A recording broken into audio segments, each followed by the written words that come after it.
चलिए गुरुत्वाकर्षण के सार्वत्रिक नियम को समझते हैं। तो गुरुत्वाकर्षण के सार्वत्रिक नियम के अनुसार इस ब्रह्मांड में प्रत्येक वस्तु दूसरी वस्तु पर एक आकर्षण बल लगाती है, चाहे फिर वह हम और आप हों, या फिर सूर्य और पृथ्वी हो, या पृथ्वी और चंद्रमा हो, अथवा कोई और पिंड हो। सभी के बीच में यह आकर्षण बल लगता है और इस आकर्षण बल को हम गुरुत्वाकर्षण कहते हैं।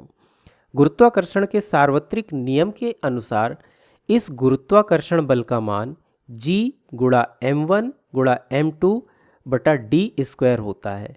यहाँ पर m1 पहली वस्तु का द्रव्यमान है, जबकि m2 दूसरी वस्तु का द्रव्यमान है, और d इन दोनों वस्तुओं के बीच की दूरी है। ध्यान रहे कि हम दोनों वस्तुओं के बीच की दूरी हमेशा उनके केंद्र से नापते हैं। अब यहाँ पर G क्या है? G को हम सार्वत्रिक स्थिरांक या सार्वत्रिक गुरुत्वीय स्थिरांक कहते हैं और इसका मान 6.67 गुणा 10 की घात ऋण 11 के बराबर होता है। इसकी इकाई क्या होगी? G की इकाई को ज्ञात करने के लिए हम इस सूत्र से G को अलग कर लेते हैं और यदि यहाँ पर त्रियक गुणा करें तो हमें मिलता है G बराबर F गुणा D का वर्ग बटा m1 गुणा m2। इसकी सहायता से हम G की इकाई को ज्ञात कर सकते हैं। यहाँ F बल को दर्शाता है जिसकी इकाई न्यूटन होती है, और इसी तरह से D दूरी को दर्शाता है, इसकी इकाई मीटर होती है। चूँकि यहाँ D वर्ग है इसलिए हमें मीटर का भी वर्ग करना होगा। और इसी तरह से m1 और m2 द्रव्यमान को दर्शाते हैं। द्रव्यमान की इकाई किलोग्राम होती है, लेकिन यहाँ पर दो द्रव्यमान है इसलिए हम किलोग्राम का भी वर्ग करेंगे। तो इस तरह से हमें G की इकाई प्राप्त हो जाती है, जो है न्यूटन मीटर स्क्वायर बटा किलोग्राम स्क्वायर। G का यह जो मान है यह काफ़ी छोटी संख्या है, जिसके कारण दो वस्तुओं के बीच जो गुरुत्वाकर्षण बल लगता है उसका मान भी काफ़ी कम होता है। यहाँ G को सार्वत्रिक स्थिरांक इसलिए कहा जाता है क्योंकि ब्रह्मांड में सभी जगह पर इसका मान एक समान रहता है। यह कहीं पर भी बदलता नहीं है, चाहे हम पृथ्वी पर हों या फिर चांद पर हों, इसका मान हमेशा एक समान रहता है। अब आपको यह आश्चर्य हो सकता है कि यदि ब्रह्मांड की प्रत्येक वस्तु या प्रत्येक पिंड दूसरे पिंड को आकर्षित करता है तो हम इस आकर्षण बल को महसूस क्यों नहीं करते हैं। तो इसका कारण है G का यह मान, जो कि काफ़ी छोटी संख्या है। यह संख्या काफ़ी छोटी होने के कारण वस्तुओं के बीच में लगने वाला गुरुत्वाकर्षण बल भी काफ़ी कम होता है। इसे और अच्छी तरह से समझने के लिए चलिए हम कुछ संख्याएं लेते हैं और उसकी सहायता से इसे समझने का प्रयास करते हैं। तो मान लीजिए कि इस पहले व्यक्ति का द्रव्यमान 60 किलोग्राम है, इसी तरह से दूसरे व्यक्ति का द्रव्यमान भी 60 किलोग्राम है और दोनों के बीच की दूरी 60 मीटर है। अब जब हम इन मानों को इस सूत्र में रखेंगे तो हमें क्या प्राप्त होगा? हम यहाँ पर G का मान 6.67 गुणा 10 की घात ऋण 11 लेंगे, गुणा पहले व्यक्ति का द्रव्यमान 60 है और गुणा दूसरे व्यक्ति का द्रव्यमान भी 60 है, बटा दोनों के बीच की दूरी 60 मीटर है। तो यहाँ पर भी हम 60 लेंगे, लेकिन हमें इसका वर्ग करना है तो यहाँ पर 60 का भी वर्ग होगा। इसे हल करने पर ये दोनों 60 जो ऊपर हैं नीचे के 60 के वर्ग से कट जाएंगे। तो इस तरह हमें यहाँ पर जो F का मान प्राप्त होता है वो है 6.67 गुणा 10 की घात ऋण 11। तो इस तरह से हम देख सकते हैं कि दोनों व्यक्तियों के बीच में जो गुरुत्वाकर्षण बल लग रहा है उसका मान बहुत कम है, और यही कारण है कि हम अपने दैनिक जीवन में छोटी छोटी वस्तुओं के बीच के गुरुत्वाकर्षण बल को महसूस नहीं कर सकते।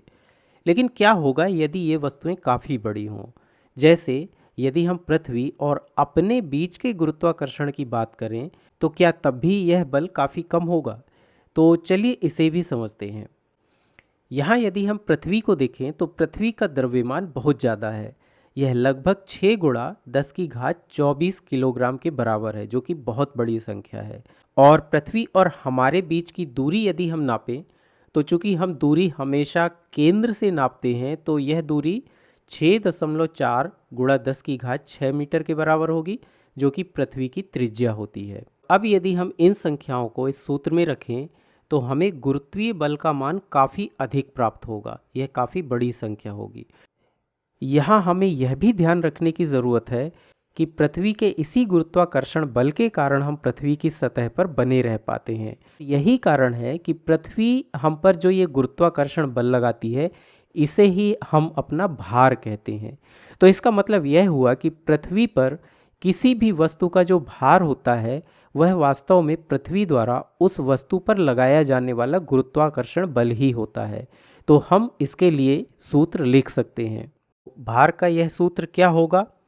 यदि हम भार को W से दर्शाएं तो भार का यह सूत्र होगा W बराबर G गुणा कैपिटल M, यहाँ पर हम कैपिटल M से पृथ्वी के द्रव्यमान को दर्शा रहे हैं, गुणा स्मॉल m जो कि हमारा द्रव्यमान है, बटा इन दोनों वस्तुओं के बीच की दूरी, मतलब पृथ्वी और हमारे बीच की दूरी, चूँकि हम दूरी को दोनों के केंद्र से नापेंगे, इसलिए यह दूरी पृथ्वी की त्रिज्या के बराबर होगी जो कि r है।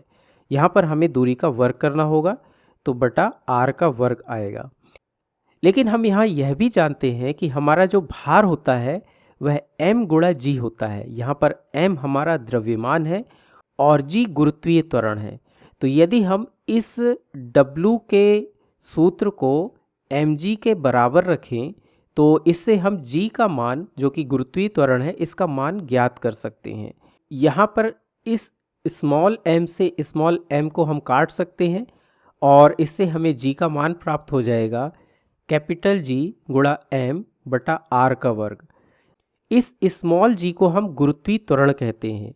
अब यदि हम इस सूत्र में पृथ्वी के लिए इन मानों को रख दें, यानी कि पृथ्वी के द्रव्यमान को और दूरी के लिए पृथ्वी की त्रिज्या को रख दें, तो हमें पृथ्वी के लिए गुरुत्वीय त्वरण प्राप्त हो जाता है जो कि 9.8 मीटर प्रति सेकंड के बराबर होता है। तो इस तरह से इस सूत्र से हमें पृथ्वी का गुरुत्वीय त्वरण प्राप्त हुआ है। इसका मतलब यह हुआ कि किसी भी ग्रह के लिए गुरुत्वीय त्वरण का मान उस ग्रह के द्रव्यमान और उसकी त्रिज्या पर निर्भर करता है। इसलिए यदि हम किसी और ग्रह पर जाएंगे तो वहाँ पर उस ग्रह का द्रव्यमान और त्रिज्या अलग होने के कारण उस ग्रह के लिए गुरुत्वीय त्वरण का मान भी हमें अलग प्राप्त होगा। यहाँ आपको इस g के लिए सूत्र को याद रखने की आवश्यकता नहीं है। ध्यान रखें कि यह गुरुत्वाकर्षण के सार्वत्रिक नियम से ही हमें प्राप्त हुआ है। तो इसे यदि आप अच्छी तरह से समझ लेते हैं तो आप g को भी आसानी से निकाल सकते हैं। इसके अलावा आपको यह भी समझ में आ गया होगा कि कैपिटल G और स्मॉल g के बीच में क्या अंतर है। यहाँ पर कैपिटल G सार्वत्रिक स्थिरांक है जो प्रत्येक ग्रह के लिए एक समान रहेगा, मतलब हम इस ब्रह्मांड में कहीं पर भी जाएं इसका मान नहीं बदलेगा। जबकि जो स्मॉल g है वह गुरुत्वीय त्वरण है और इसका मान प्रत्येक ग्रह के लिए अलग अलग होगा जो कि उस ग्रह के द्रव्यमान और उसकी त्रिज्या पर निर्भर करेगा।